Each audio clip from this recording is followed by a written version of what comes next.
Bacteria एक प्रकार के माइक्रो ऑर्गेनिज्म होते हैं और इसे हम विशेष रूप से कीटाणु के नाम से भी जानते हैं। बैक्टीरिया के सबसे ऊपरी सिरे पर इस प्रकार रोमिल स्ट्रक्चर पाए जाते हैं जिसे फिम्बरी या पिलाई बोला जाता है। यह बैक्टीरिया के प्रचलन में सहायता करता है और इसके जस्ट नीचे पॉलीसेकेराइड्स का बना हुआ एक आवरण पाया जाता है। जिन बैक्टीरिया में इस प्रकार के आवरण पाए जाते हैं वे रोगवाही या पैथोजेनिक होते हैं। सिरे पर इस प्रकार हुक या चाबुक के समान स्ट्रक्चर पाया जाता है, फ्लैजिला बोला जाता है, जो इसके प्रचलन में सहायता करता है। आवरण भी इस प्रकार के एक निश्चित सेल वॉल पाया जाता है।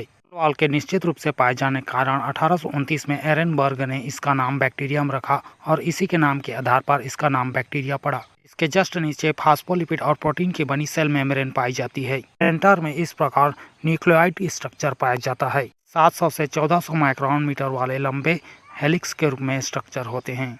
इसके जस्ट नीचे वाले भाग में 100 जीनों की बनी हुई एक स्ट्रक्चर दिखाई पड़ती है, इसे प्लाज्मिड बोला जाता है। इसके बाद इसके सेल के अंदर अन्य पार्टिकल्स भी दिखाई पड़ते हैं, जैसे इसमें राइबोसोम 70S टाइप का होता है और वहीं इसमें एंजाइम पार्टिकल्स भी पाए जाते हैं। यहाँ पर कुछ प्लाज्मा मेम्ब्रेन से जुड़ी हुई इस प्रकार वलित संरचना के रूप में स्ट्रक्चर दिखाई देता है, इसे मिसोसोम बोला जाता है, जो माइटोकॉन्ड्रिया की ही भांति कार्य करता है। इसके बाद इसके बिसाइड में mRNA और राइबोसोम पार्टिकल मिलकर इस प्रकार के स्ट्रक्चर बनाते हैं, जिसे पॉलीसोम बोला जाता है। इसके अलावा कुछ बैक्टीरिया में इस प्रकार नलिका आकार के क्लोरोफिल भी पाए जाते हैं। इसके बाद बैक्टीरिया के अगले सिरे पर इस प्रकार वैक्यूल नुमा संरचना होते हैं, जो फूड वैक्यूल होते हैं।